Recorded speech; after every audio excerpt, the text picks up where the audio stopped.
Life is Gamble 人生春風券です。はい、ということでね、本日出る EPT トーナメントは1650ユーロ出しミステリーバウンティートーナメント。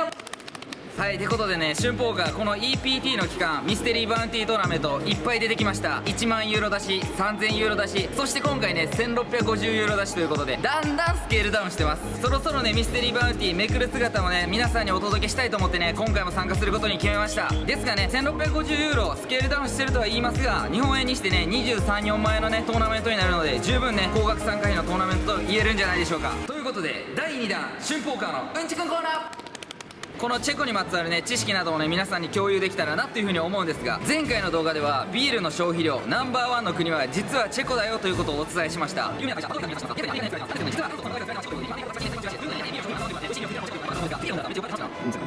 っ払っててお腹いっぱいになったらトイレ行くやんか、そこでうんちするやんか、うんちくんコーナーでした。本日も始まりました EPT トーナメント。今回こそはミステリーバウンティーを獲得して皆さんにひりつく瞬間をお見せしたいというところで、このハンド AS3 スーツボタンから現在ブラインドは200、400 BB アンティ400の状況です。ここで UTG プラス1のプレイヤーが 2BB オープンのレイズ800点を選択。春ポーカーが持っているハンドは AS3 スーツ、早めのポジションからのオープンということもあるのでシンプルにフォールドでもいいですし、ポジションの良さを考えた上でライト3ベッドを選択してもいいかなという風に思っていました。今回はトーナメント序盤から参加しているということもあるのでアグレッシブに攻めていこうと思い、春ポーカーは3ベッド2600点を選択しました。相手が UTG プラス1からのオープンということもあるので結構強いハンドが予想されます。トーナメント終盤戦などでしたらもちろん A3 スーツフォールドすることの方が多いですが、トーナメント序盤ということで攻めていってもいいんじゃないでしょうか。3ベッドレンジを相手に悟られないためにも多めのハンドで3ベッドを返していきます。というところで UTG プラス1のプレイヤーは春ポーカーの3ベッドに対してコールを選択。ヘッズアップでフロップに参る形となりました。フロップに落ちたのはキングクイーン6のレインボーボード。春ポーカー自身ドスベリしてしまってはいるものの3ベッター側に有利なボードが落ちました。さらにはこのボード春ポーカーランナーでフラッシュだったりストレートを積もる可能性もあるようなボードです。相手のチェックに対してはテンズ以下のポケットペアを下ろすべく CB を打っていってもいいんじゃないかなという風に思いました。ということで春ポーカーは現在6200点のポットに対してベッド2200点を選択。このベッドにコールされてしまった場合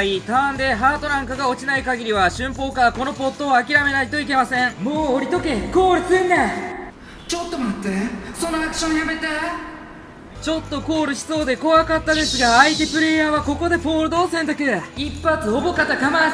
す。ストップ細胞はあります。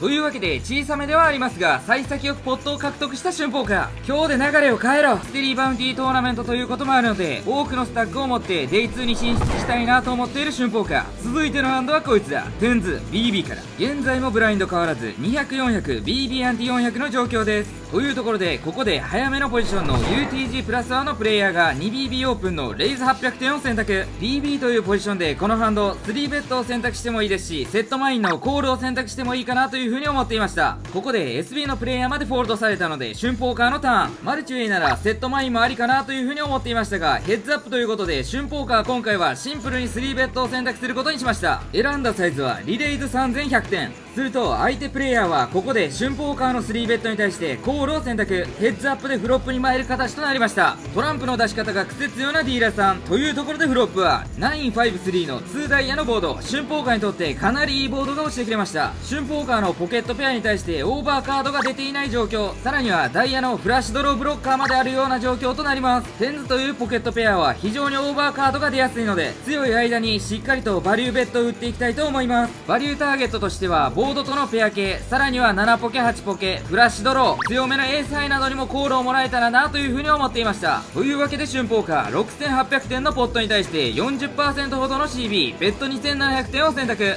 もちろんこのベッドに対してはコールをもらいたいなという風に思っています。春ポーカーのベッドに対してここで UTG プラス1のプレイヤーはコールを選択。ターンに向かいたいと思います。ターンに落ちたのは3のスペード。これまた春ポーカーにとって悪くないボードが落ちてくれました。このターンカードに対して春ポーカーが取れるアクションとして考えていたのはシンプルにベッドを選択するか一旦チェックをして相手からベッドをもらった際にチェックレイズを返していくか。春ポーカーがチェックをした際に相手から確実にベッドをもらえるか分かりませんしチェックで回った場合このテンズは結構な確率でオーバーカードが落ちてしまいます。ここでもしもバリューチェックレイズをするならもうちょっと強めのポケットペアが欲しいかなと思ったのでシンプルにバリューベッドを継続していく作戦を取りました。ということで春ポーカーは 12,200 点のポットに対してターンではベッド 7,500 点を選択。フロップに引き続き9ヒットだったりダイヤのフラッシュドローに対してバリューベッドを打っていきました。ですが相手プレイヤーはこのベッドに対してフォールドを選択。コツコツですがポットは取れてる。ナイス春ポーカー。悪くない滑り出しを見せている春ポーカー。続いてのハンドはこいつだ。キング10スーツミドルポジションから。現在ブラインド上がって200、500 BB アンティ500の状況です。春ポーカーこのポジションからキング10スーツもちろんオープンしていきたいと思います。選んだサイズはレイズ1200点。ライブポーカーにおいては2枚使いのロイヤルストレートフラッシュを引いたことがないので、このハンドでかましたるか、そんなことを思っていると SB のプレイヤーが春ポーカーのレイズに対してコールを選択。 SB のコールレンジは結構ハンドが強いことが多いので、それを加味して立ち回っていこうと思います。ここで BB のプレイヤーがフォールドされたのでヘッズアップでフロップに参ります。フロップに落ちたのはエース4デュースの2ダイヤのボード。春ポーカーはナッツフラッシュドローがつきました。このフロップに対して SB のプレイヤーはチェックを選択。エースが落ちていることもありますし、春ポーカーここは CB を打っていこうかなという風に思っていました。ナッツフラッシュドローもあるためターンリバーを春ポーカー自身も見に行きたいハンドを持っていると思います。ポジションも春ポーカーの方が勝っているので、フロップではそこまで高い CB を打たなくてもいいんじゃないかなと思い、春ポーカーは現在 3,400 点のポットに対してベッド 1,200 点を選択すると、 SB のプレイヤーは春ポーカーのベッドに対してここでコール。ターンに向かいます。ターンは激アツの9ダイヤ。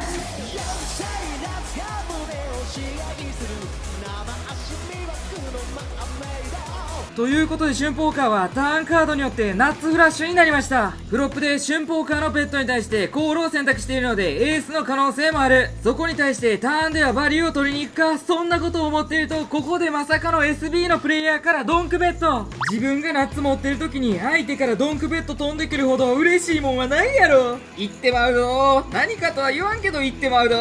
春ポーカーはこのベッドに対してレイズを返していくかコールを選択するか。春ポーカー自身ポジションがない状況なら高頻度でレイズを返していくと思います。ですが今回春ポーカーの方がポジションがいいため、相手がこれをブラフベッドで打ってきている場合、リバーでももう一発もらえる可能性が多いなという風に思いました。そこら辺の期待値も含めて春ポーカーはここでコールを選択。めっちゃ冷静そうな顔をしていますが、この時の春ポーカーの内心欲望丸出しです。リバーでも絶対に打ってこい、そんなことを思っていると、リバーに落ちたのは6のクラブ。ボードが被らず春ポーカーは無事ナッツを継続しています。相手がフラッシュ主張ならここでもベッドが飛んでくるはず、そんなことを思っていましたが SB のプレイヤーはここでチェック。このリバーチェックはブラフを諦めたか、ある程度のハンドを持っていて商談を目指しているのか。ここで春ポーカーはもちろん夏なのでベッドを選択していくんですが、高めに打つか安めに打つか、それかゲチパネーほど打つか。先ほども言った通りここでのチェックは相手がブラフを諦めたパターンか、それなりのハンドを持っているパターンかなという風に予想していました。そう考えると小さめに打ってもブラフを諦めたところは基本的に降りてしまうと思いますし、小さめのベッドはもったいないかなという風に思っていました。ということで春ポーカー 11,400 点のポットに対して結構大きめのベッドを選択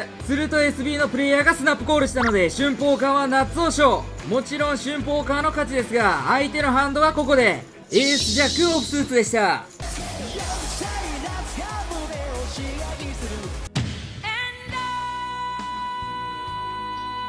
ということで春ポーカーかなり展開には恵まれましたが、リバーではマックスバリューのサイズを選べたんじゃないかなという風に思っています。ナッツでバンバンバリューが取れる時がトーナメント行ける日、そろそろ優勝しろ春。先ほどのハンドからあまりいいハンドが来ず、ブラインドも結構上がっているような状況です。というところでこのハンドクイーンズ SB から現在ブラインドは400、800 BB アンテ800の状況です。春ポーカー現在スタックを増やせてはいますが、トーナメント序盤からトップスタートを決めれているかというとそういう状況ではないので、この初めてのプレミアムハンドに希望を乗せて立ち回っていこうと思っていました。するとここでルースなミドルポジションのプレイヤーが 2BB オープンのレイズ1600点を選択。かなりの頻度でオープンされていることもあったので、これに対しては春ポーカーもちろん3ベッドを返していこうかなという風に思っていました。ですがここで春ポーカーの左隣ボタンのプレイヤーがミドルポジションのプレイヤーのスタックを確認しています。この動き的にもボタンのプレイヤーはコールを選択するのか、それとも3ベッドを選択されるのか。ボタンというポジション、さらにはミドルポジションのルースさを考えるとそれなりのハンドでも高頻度で3ベットを返したくなる気持ちはわかります。というところでボタンのプレイヤーがここで3ベット3700点を選択。この3ベットに対して春ポーカーもちろん降りる選択肢はないんですが、コールを選択するか4ベットを選択するか、春ポーカー自身 SB と一番ポジションが悪いこともありますし、ここでコール止めにしてしまうとミドルポジションのプレイヤーもおそらくついてくると思います。そうなると少し厳しい状況になりがち。ここはスロープレイせず一発かますか。地球の男、宇宙の地になれ、ガリクミドルポジション、ボタン、そして BB のプレイヤーまでショートだったため、春ポーカーはここでオールインを選択。エースキングなどを持っていてもここでオールインするため、ジャックスなどがコールしてくれたら嬉しいな。そんなことを思っているとミドルポジションのプレイヤーはフォールドを選択。ボタンのプレイヤーのみコールされました。すると相手のハンドはエースキングを2つ。ジャックスとかでコールが一番嬉しかったけど、これでも勝率は勝ってる。運命のフロップに参ります。このフロップはやばいって。頼む、そのまま抜けてくれ。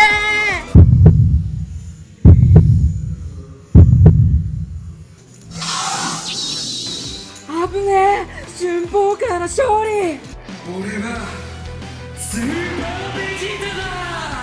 ということでこのプリフロップオールイン、めちゃくちゃヒヤヒヤするフロップを引きましたが、なんとかリバーまで抜けて春ポーカーの勝利。このヤバすぎるボード抜けるのはトーナメント上向きの証拠。このトーナメントいけるぞ春ポー。のクイーンズのおかげで結構なディープになってきている春ポーカー。続いてのハンドはこいつだ。エース9スーツ UTG プラス1から現在ブラインド上がって500戦 BB アンチ戦の状況で UTG のプレイヤーがレイズ2000点を選択している状況となります。普段ならこの状況でエース9スーツ確実に降りるようなシチュエーションですが、今回春ポーカーは UTG の特徴に合わせて3ベットを選択していきました。選んだサイズはリレイズ6000点。この UTG のプレイヤーの特徴としてポジション関係なく毎回のようにオープンされていたので、さすがにリスペクトが低く、 UTG からのオープンとはいえどエース9スーツで十分に3ベットできる相手だなという風に思っていました。 UTG のプレイヤーまでフォールドで回って、ここで相手プレイヤーがコールを選択。ヘッズアップでフロップに参ります。フロップに落ちたのはキング63の2ダイヤのボード。春ポーカーはフロップでナッツフラッシュドローがつきました。リスペクトがない相手に対してこのボードが落ちてしまったらもう心中するしかないなという風に思っていました。むしろ全然弱いハンドでも突っ込んできてくれるような相手だと思っていたので、このフロップは嬉しいです。とりあえず相手のアクションを伺うためにも安めのコンティネーションベットを打っていきたいと思います。春ポーカーのベットに対して UTG のプレイヤーはスナップでダウン。よほどボードに絡んでいないハンドを持っていたのか、普段はしないですが相手に合わせたエクスプロイトプレイができていると思います。いいぞ、人を呼んでプレイを合わせていけ春ポー。トーナメント序盤は調子がいい春ポーカー、ここから調子を崩したくない、そんなことを思っているとこのハンド。3年 B 組金八先生 BB から現在先ほどとブラインド変わらず500戦 BB アンティ戦の状況でボタンのプレイヤーまでフォールドで回っています。何やらチップを触られているのでレイズを選択されるのか、そんなことを思っているとここでボタンのプレイヤーが 2.2BB オープンのレイズ2200点を選択。ボタンからのオープンレンジはハンドが緩いことが多いので金髪さんというマージナルなハンドですが、春ポーカー3ベットを返すかで悩んでいます。ですが今回はシンプルにディフェンスでポストフロップを戦っていこうかなと思い、ここでコールを選択。ヘッズアップでフロップに参りたいと思います。フロップに落ちたのは864レインボーボード。春ポーカーにとってかなりいいボードが落ちてくれました。このボードに対して春ポーカー BB に有利なボードなのでドンクベットも一部考えましたが、今回はシンプルにチェックコール体制を取ろうとここでチェックを選択。相手の動きを待っていきたいと思います。ここで相手プレイヤーは少し考えてチェックバックを選択。ターンに落ちたのは6のハート。ターンでハートが落ちたことによって春ポーカーはフラッシュドローもつきました。ターンからはバリューベットを打っていこうと思います。フロップで相手プレイヤーがチェックしていることからエースハイである可能性は十分にあるかなという風に思っていました。なので今回はバリューターゲットをエースハイまで広げて安めに打つことにしました。春ポーカー自身8のヒットに加えてフラッシュドローまでついているため2オーバーなどにもコールされても全然いいかなという風に思っていました。 BB に絡みやすいこのボードといえどターンでボードの6がペアったことによって春ポーカーのペアレンジも減っています。相手がエースハイを持っていた時結構コールしやすいボードなのかなという風に思っていると、ボタンのプレイヤーはここでコールを選択。うまいことコールもらったというところでリバーに向かいたいと思います。リバーに落ちたのはエースのクラブ。最悪のカードが落ちました。春ポーカーターンではエースハイに対してバリューを取りに行こうと思ったのに、もしもそのバリューがうまいこと決まっていた場合はリバーでまくられてしまっているという結果になっています。このボードにおいて春ポーカーがもうバリューを取れるところはないなと思っているので、シンプルに昇段を目指しつつブラフ転換もできるかなと思い、今回はチェックを選択。相手プレイヤーがチェックを選択してくれたらそれはそれでいいですし、相手からもしもベッドが飛んできた際にはフォールドもしくはブラフレイズの体勢を取ろうと思いました。もちろん相手からベッドが飛んできた際にはそのサイズ、さらには後ろに残っているサイズも確認した上で一番期待値の高い行動をとっていこうと思います。もうチェックバックで簡単に終わらせてくれ。そんなことを思っていると、ここでボタンのプレイヤーはベッド4200点を選択。いかにもエースを持っていそうなベッドですが、春ポーカー相手のバックスタックを考えた上でここでオールインを選択したらそのエースヒットさえも下ろせるかなという風に思っています。春ポーカー自身6を持っている時にも同じ動きをできますし、さらには88のブロッカー、75のストレートもこちら側のレンジ。ここで相手に対して鬼のオールイン要求。ねえ君さ、今の生活に満足してんの？権利収入って知ってる？今のこの状況、生活すべてフォールドしてさ、こっちの世界来てみね。そうや、全部フォールドしろ。エースもろとも全部や。すると相手プレイヤーはここでコールを選択。春ポーカーは金八ハートハートをショー。すると相手のハンドはエース9オフセなんでやねん、無理なんかよ。カフェ代損した。人生は苦痛ですか？成功がス。いやー、そこ下ろせへんのか。狙いはぴったりやったのに。ボード的にもブロッカー的にもアクションの流れ的にも春ポーカー自身悪くない動きはできたと思いますが、結果は振るわず。まあ春ポーカーまだまだスタックはあるので諦めていません。こういう時はクールにエースヒットでコールした相手を称えましょう。ボタンのプレイヤーマジで握りっぺかますということでね、ブレイクになりました。現在のスタック56600点、アベレージが45000点なんでね、アベレージ以上あるんですがね、最後の金八ハートハートのブラフね、通りませんでした。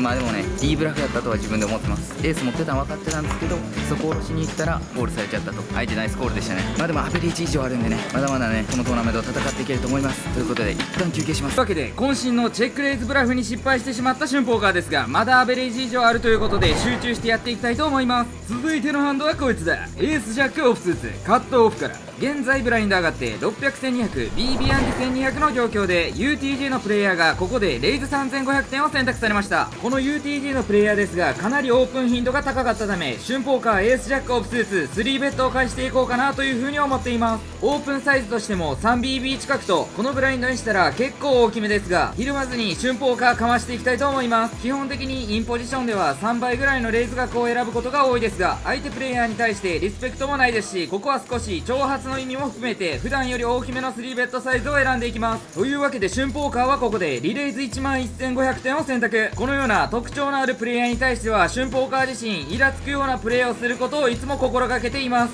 理由としてはそのようなプレイヤーがティルトした時には一番美味しいような状況になるからです。というところで春ポーカーの大きめの3ベッドに対して UTG のプレイヤーはここでコールを選択。というわけでフロップに参ります。フロップに落ちたのはエースジャック4のレインボー。こんなカードを出してくれてあざさます。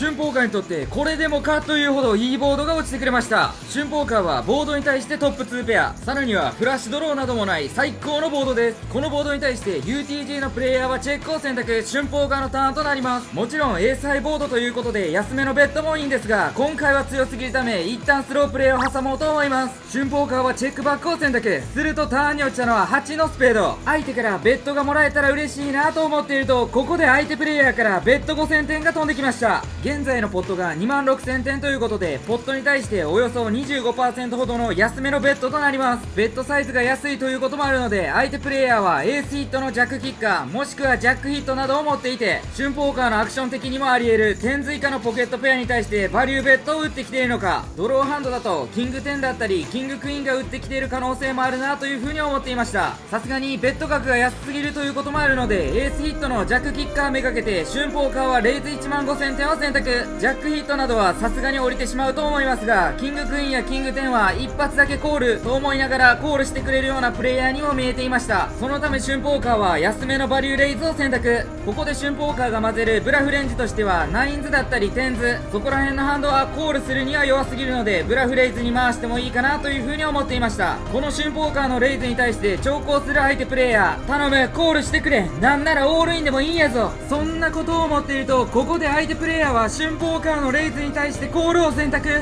ぞ UTG のプレイヤーエース持っとけ。それなら地獄沼に引きずり込める。というところでリバーに落ちたのは7のハート。ターンでドローコールした109にはストレートを引かれてしまっているリバーですが、ここでの相手のチェックに対しては再度バリューベットを打っていきたいなと思っている春ポーカー。そして相手のバックスタックが2万点ほどしかなかったため、春ポーカーここはオールインしかないだろうという風に思っています。相手がエースを持っていたらワンチャンコールしてくれるだろう、そんな思いを乗せて春ポーカーはオールイン要求すると、相手はスナップでフォールド。まあポットは取れた。あざざます酔っ払ってできた膝の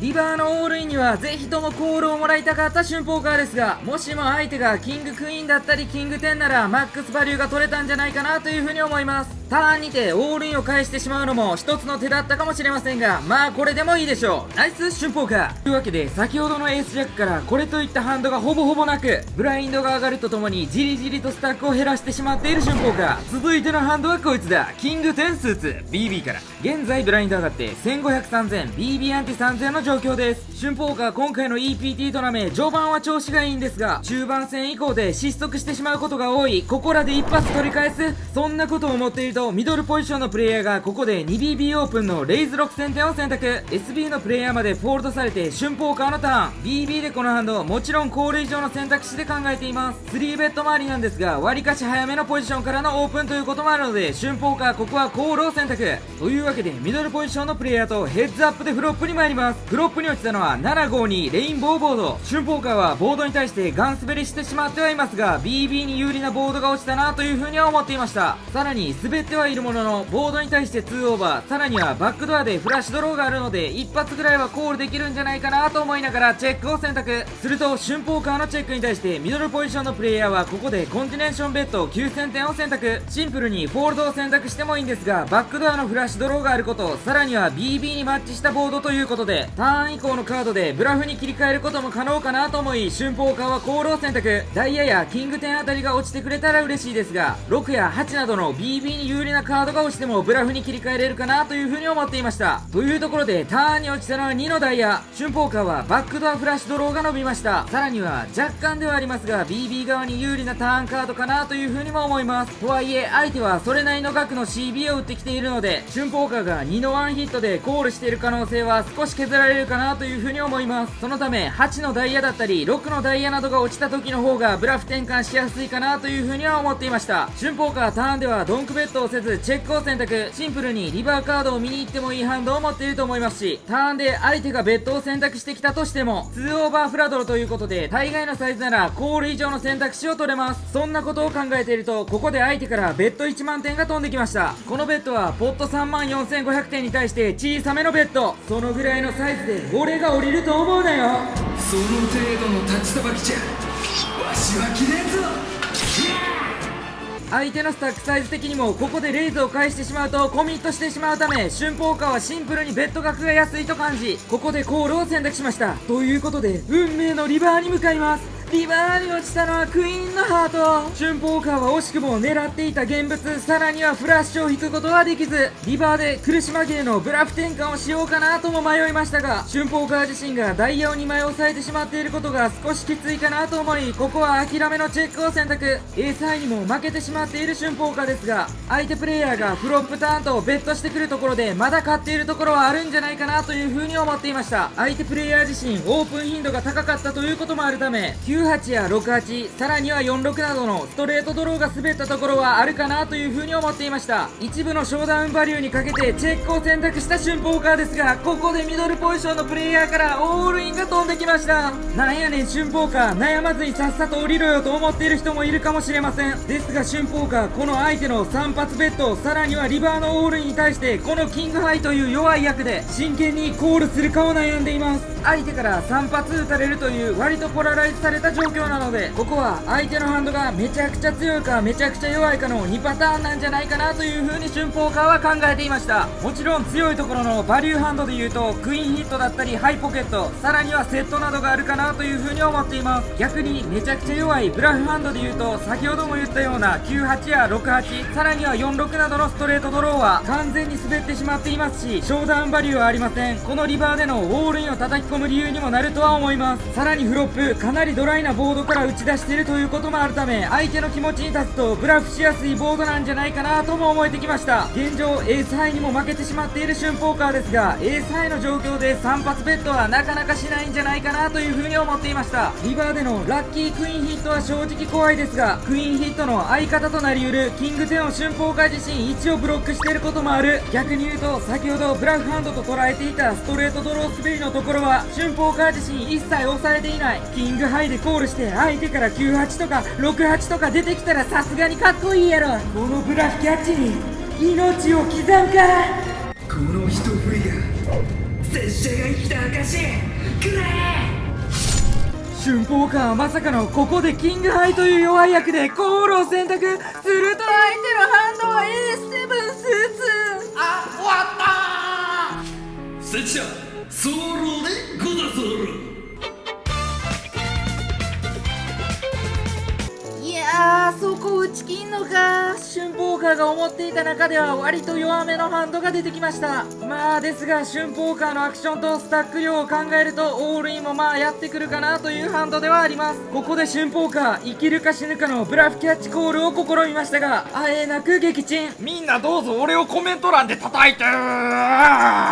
いうわけで先ほどのブラフキャッチミスで大きくスタックを削られてしまった春ポーカー。続いてのハンドはこいつだ。キングデュースオブスーツ。ボタンから現在ブラインド変わらず1500、3000 BB アンチ3000の状況です。カットオフのプレイヤーまでフォールドして春ポーカーのターン。春ポーカーのスタックは現在9000点、ブラインドに対して 3BB しか持っていないので、このポジションでキングハイ、もちろんオールインを選択していこうと思います。相当相手が弱いハンドじゃない限りスチールをするのは難しいかなと思っていましたが、ここで BB のプレイヤーがコールを選択。キングハイで勝率が勝っていることを望みながら春ポーカーはキングデュースオブスーツを勝。すると BB のハンドはまさかのエースクイーンオブスーツ。強すぎやろ。それでも勝率は 34% ある。ここから引いて一発逆転する。頼む、引いてくれよ。負け犬ですレンちゃん、何キングハイでコールしとんの？俺も分からへんよ。僕の動画の中でね、どこら辺がブラフラインかみたいなことは多分ねアフレコで説明してると思うんですけども、まあね、オープン頻度考えても相手のプレイヤーね98、86、64あたりをね3発撃ってくることもね考えれるようなプレイヤーだったので、ポラライズされた状況だったので2分1でねキングハイでコールしましたが、エース7とただキングハイでブラフキャッチしたらみんなに褒められると思ってやったのに嘘やんか。ブラフキャッチってある程度 50-50 の状況ですることが多いので、もちろんねミスする時もあります。逆にねブラフキャッチした時に毎回成功していたら、ブラフキャッチ絶対できるやろっていう反応でしかねそれできないことになるんで、毎回成功しているプレイヤーはねミスしてることの方が多いです。負け犬の遠吠えみたいに聞こえるかもしれませんが、勝つ時もあるし負ける時もあると思ってコールしたんでね、相手から S7 出てきてそっちですかという感じです。ということでね、春ポーカー調子悪い。トーナメントほんまに修行やな。もうキャッシュやりたいの山々なんですけどもね、やっぱ EPT 来てるからにはヨーロッパ1位っていうね称号 YouTuber 的にもね取りたいと思っているので戦っていこうと思ってます。ということでここまで見てくれた方ありがとうございました。 Life is Gamble 人生をイーンあざした。